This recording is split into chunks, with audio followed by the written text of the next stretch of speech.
Assalamualaikum warahmatullahi wabarakatuh. Pemirsa, pakan alternatif telur itu di semua grup selalu menjadi pertanyaan.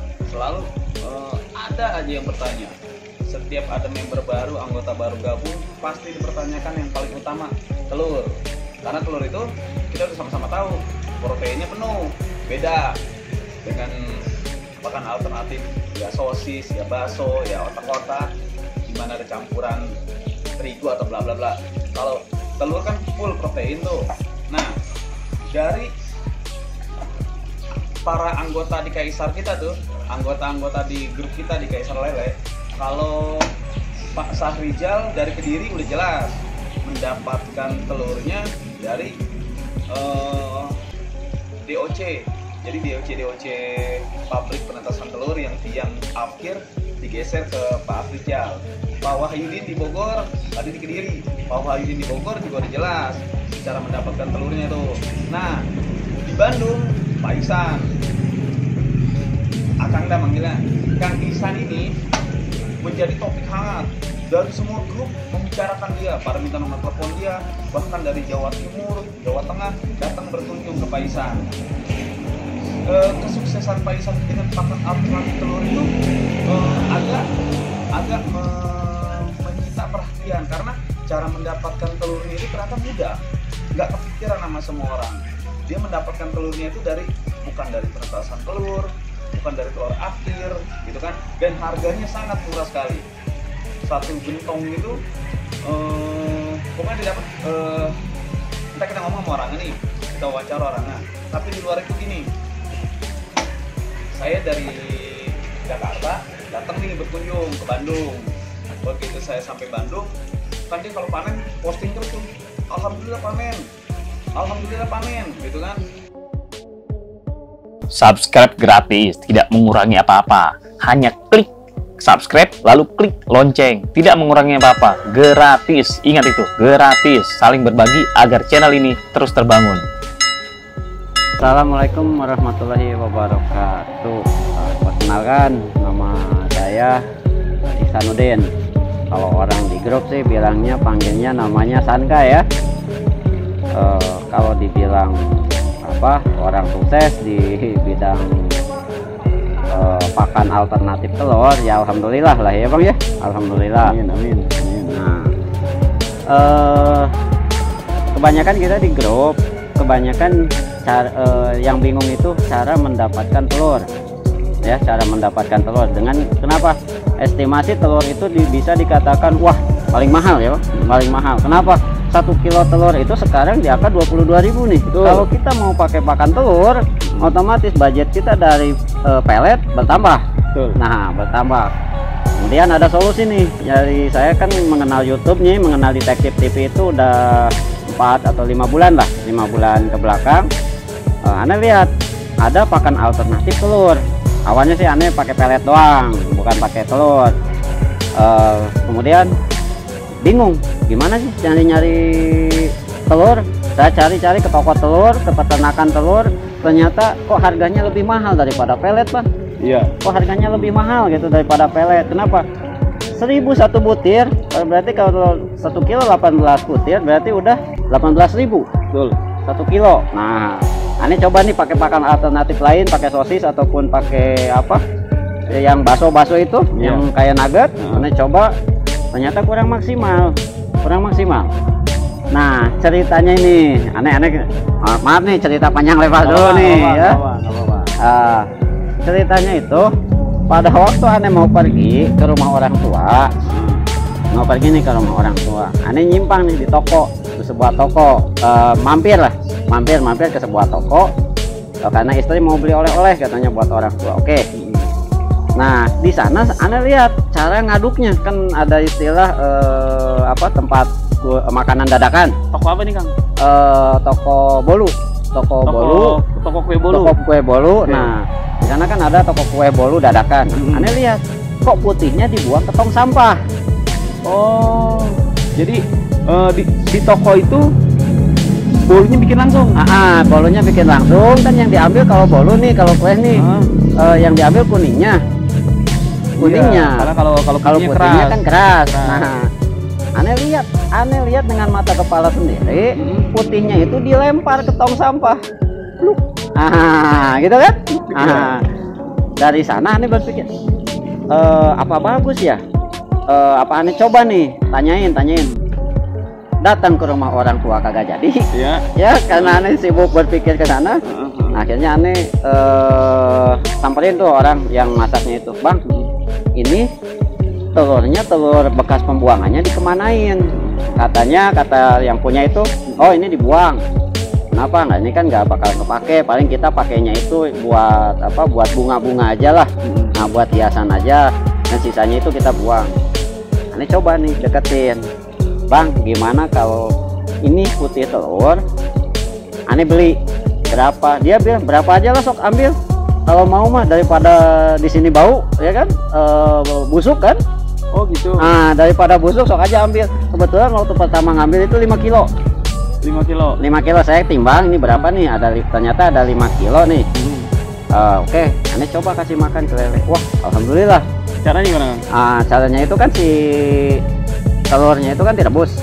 Si putih telur itu direbus, mau pakai plastik, mau langsung, mau apa, kita rebus aja. Kita rebus. Sesudah itu kan kalau bilang harus digiling, ada yang namanya telur diremes aja pakai tangan udah hancur. Iya. Benar nggak? Benar. Nah, satu itu cara mendapatkan telurnya.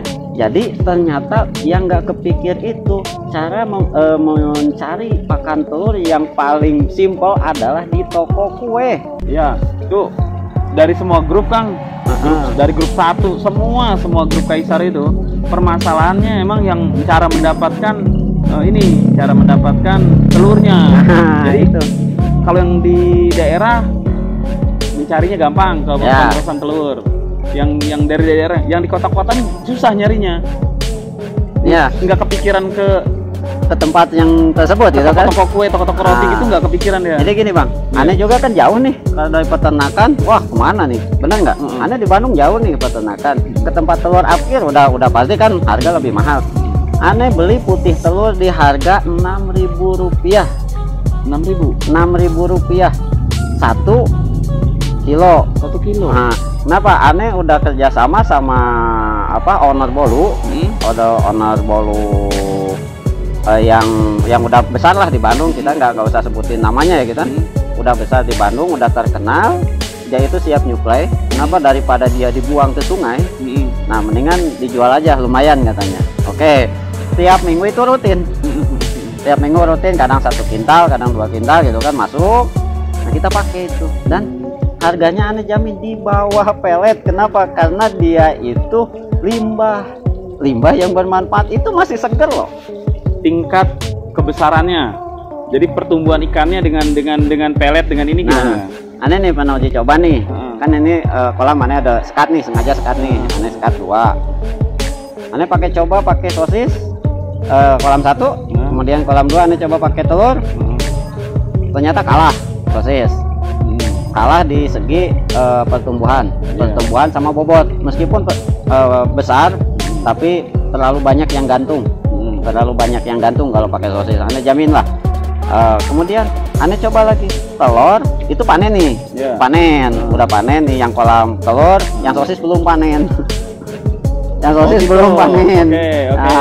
Berarti sosis kalah. Gitu kan. Nah, kemudian kita kan udah dikosongin lagi nih. Udah dikosongin lagi kolam. Kita uji coba lagi. 1 kolam telur, 1 kolam tanah. Padahal kan aneh abang bisa lihat lah berdampingan gitu kan, kagak jauh, airnya sama, sumber airnya sama kan. Nah, aneh coba pakai telur pelet sama telur. Wah, ternyata jauh. Sama sosis saja udah jauh. Apalagi sama pelet. Saya pakai pelet yang proteinnya tinggi ya. Yang protein tinggi yang berapa? 26 sampai 30 kan? 26 sampai 30 yang protein tetap kalah. Jauh. Jangan nyebut merek. Domelin mulu saya. Jauh lah. Yang proteinnya tinggi itu jauh. Kenapa? Ya hasil uji coba gitu kan. Yang namanya peternak mah jangan teori, urusan teori belakangan, uji coba praktek yang duluan gitu kan. Bener. Praktek duluan, jangan berpikir ini pakannya gimana. Kalau lele masih makan berarti itu pakan, benar nggak? Nah, aneh coba di kolam aneh sekarang masuk full telur, dan alhamdulillah dalam 3 minggu dan 21 hari atau 20 hari aneh bisa panen. Dalam 21 hari? Dalam 21 hari. Sistemnya gini Bang, Gimana? dalam 21 hari panen jangan masuk bibit kecil, Jadi ukuran kita masuk ukuran sangkal aja. sangkal tuh Sangkal itu di 25-30. 25-30. 25-30. Kenapa? Kalau yang dari kecil kalau mau dijadikan bisnis itu rugi kata aneh. Masing-masing orang punya pemikiran beda-beda. Ya ada yang dari ukuran kecil lebih menguntungkan. Kalau versi Kang Ihsan nih dari ukuran kecil rugi. Kang Ihsan memasukkan bibit dari ukuran sangkal. Sangkal itu 1 kilo isi standarnya sih 30-40, tapi Kang Ihsan sekilo isi 25-30. Bebas-bebas aja. Kita lanjutin. Intinya jangan nanya lagi sangkal ukuran berapa. Sangkal tuh sekilonya isinya 30-40 umum. Tapi 25-30 ya situasi dan kondisi. Ya kita lanjut.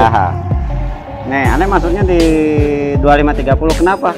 Supaya yang namanya usaha itu perputaran uang cepat. Benar. Aneh berpikir bagaimana supaya perputaran uang cepat nggak nginep di lele. 21 hari. Nggak nginep di lele 21 hari panen. gitu kan, panen. Nah, alhamdulillah sampai saat ini pasokan telur melimpah. Nah, Kang, gini. Saya sih Kang Ihsan tahu kan? Saya tuh orangnya nggak gutatil gitu. Ya. Nggak biarin aja rezekian gitu kan.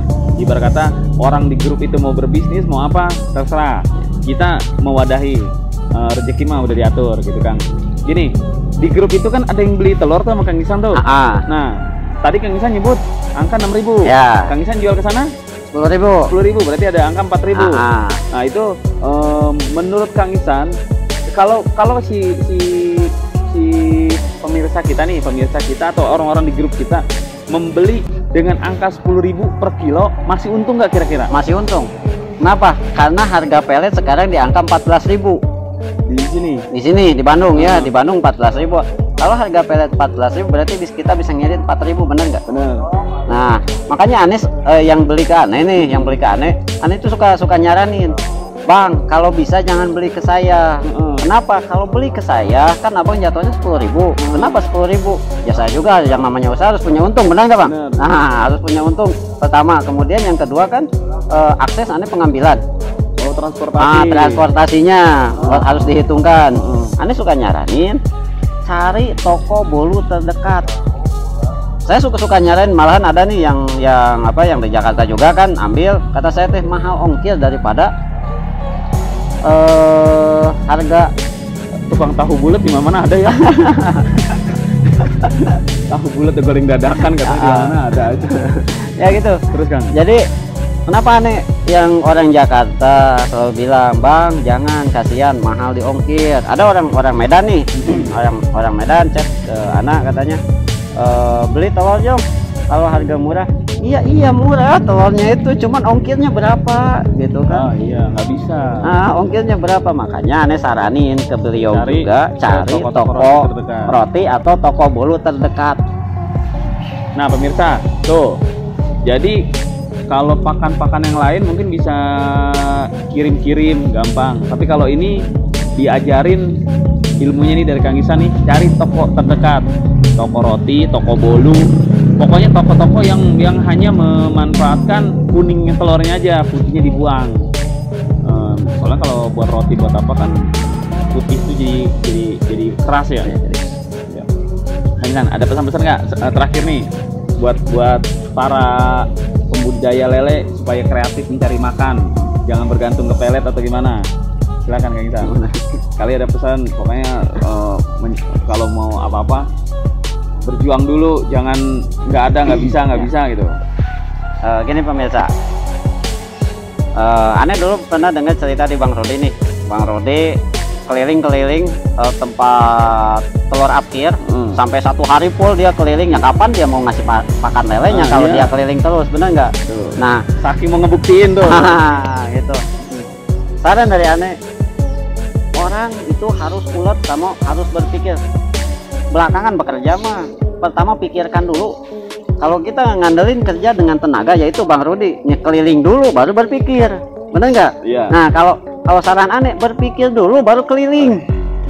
Kenapa aneh seperti itu? Ya, kalau saya harus keliling dulu nyari telur upgrade. Kapan ikan kita dikasih makan? Bener nggak? Kapan coba? Nah, makanya aneh berpikir dulu baru keliling. Kenapa? Biar semua terselesaikan lah. Itu mungkin pesan dari aneh, Bang. Amin. Nah, pemirsa, itu tadi dari Kang Iksan tuh cara mendapatkan telur. Nah, berarti udah jelas nih di komunitas kita nih yang dari Jawa Timur ke arah Kediri itu ke Gunung Sahrijal, nanya semuanya dengan telur panen lancar. Dari Bogor udah nggak usah diragukan karena congkrek dia kolom tanah. Nah, Kang Iksan lebih parah lagi kan, cara mendapatkannya panennya rutin lagi. Berapa barang cara mendapatkan telurnya itu dari sekitaran yang kita nggak sangka. Oke, itu aja. Kalau merasa video ini bermanfaat, kasih jempol. Kalau tidak bermanfaat, abaikan. Gampang kan? Kita akan terus berbagi tidak pernah rugi bila tidak pernah berbagi. Usikum wa nafsi bitaqwallah. Dan saya berwasiat kepada kalian semua, juga kepada saya sendiri, agar selalu bertakwa di jalan Allah. Kalau kamu merasa mendapatkan ilmu atau pengetahuan baru, boleh dong beri jempol agar memotivasi saya untuk terus berbagi. Dan apabila kamu merasa teman, sahabat, atau kerabat kamu juga patut tahu hal ini, boleh dong bantu share ke mereka. Dan aktifkan loncengnya supaya kamu menjadi yang pertama tahu apabila saya mengupload video terbaru di channel ini.